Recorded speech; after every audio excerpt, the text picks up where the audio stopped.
Uyeza, uyeza, umahlulu khulu. Mama.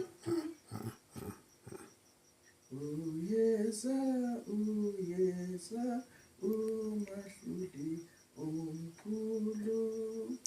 Abantu bobona inkosi yezulu sebeya kuvuswa nasemangcwabeni babonakaliswe nasekukanyeni izinto esizibonayo zoshiswa amawa nezintaba zoncibilikiswa ilanga locinywa inyanga yophela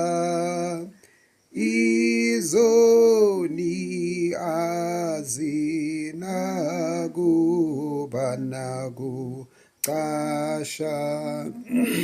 mahluli ofika ngomkhosi omkhulu umkhosi wezakhi zithunywa zezulu amehlo mahluli omkhulayo bona izinto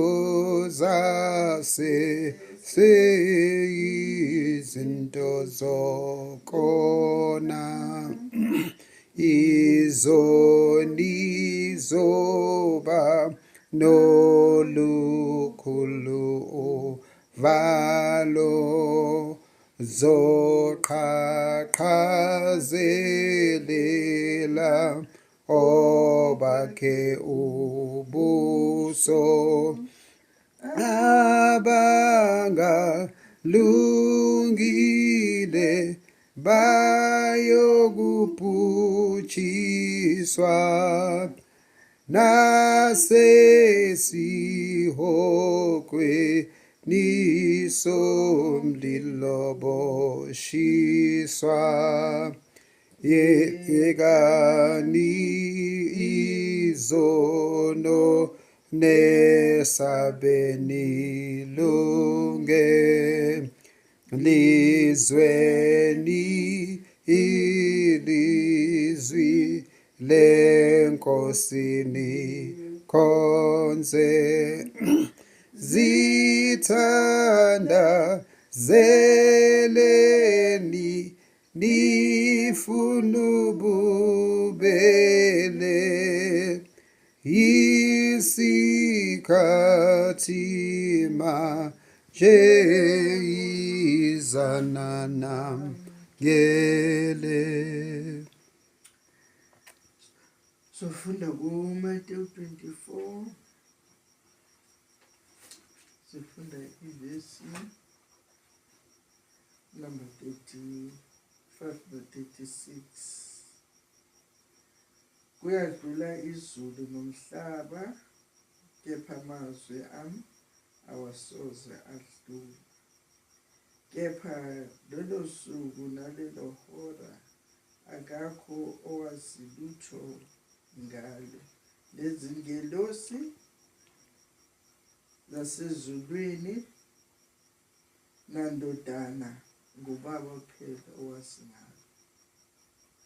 Isithi ku-42, ngakho-ke lindani ukuba anazi ukuthi inkosi yenu iyakufika ngaluphi usuku.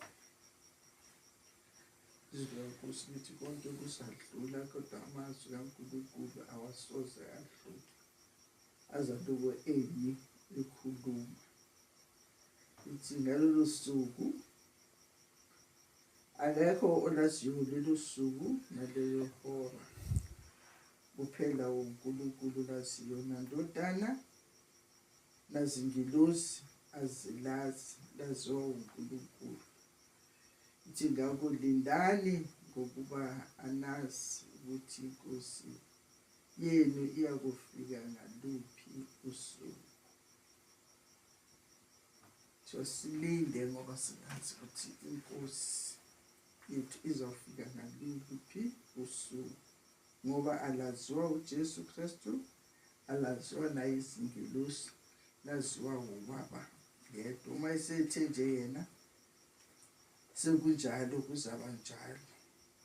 Lapho ukuthi nje ngoba kade abantu kulokuya bathi kuzoba mnyama ezweni, kuzoba njani. Lo mama ayiwanda ukuthi ukuphi manje, ekhuluma ekhefuzela, ekhuluma nomlayezo. Angimazi ukuthi ukuphi, ngoba ila izwe mawufunda kule ncwadi ngaphandle ukuthi nje inkanyezi, ilanga nenyanga kuzocisha ngalelo langa uma eza. Njengoba nale ncwadi yeThixo sifunde ukuthi izinto zonke esizibonayo ziyoshiswa. Ilanga locinywa, inyanga yophela, izoni azinakucasha. Zonke lezo zinto uma uJesu eza akekho uzawucasha, ngoba iy'ntaba namawa kuyoncibilikiswa. Shuthi usolokhu flat lapho umuntu athi uzawubalekela kuleya ntaba ayocasha ngaphansi kwalelawa, akukho okunjalo. uJesu uzabe echamuka la, ngoba uviwe ukhosi bakhe bukhulu, ngakhona inyanga nelanga ney'nkanyezi zingeke zikwazi ukumelana nokukhanya, ayikho okuzabe kukhanya ezweni lonke uma eza nomkhosi wasezulwini ezodlulela izwe. Kuzabe kukhanya yena ney'ngilosi eza nazo ezulwini. Akukho lapho kuzaba mnyama kufihlakale khona, konke kuzoba khona njengoba ney'ntaba zoncibilikiswa. Njengoba ngingakwazi ukubona ngalelo langa lezi ntaba zobe nje ukwazi ukubona yonke indawo, uJesu uzabe ebona yonke indawo. Esikukhulu ukuthi lithi izwi kaNkulunkulu silinde, ngoba isikhathi nomzuzu wasathi uNkulunkulu asikho ukulinda. Angasikho ukulinda kulukhuni, ngoba uthi usolinde walinda, ulinde ibhasi noma ulinde isitimela, ngalesikhathi sokukhathala ushiya uyeka wahamba, siyasala siyafika, uyasala. Noma kade ulinde kangakanani, uyasala. Sathi uNkulunkulu angasiza silinde.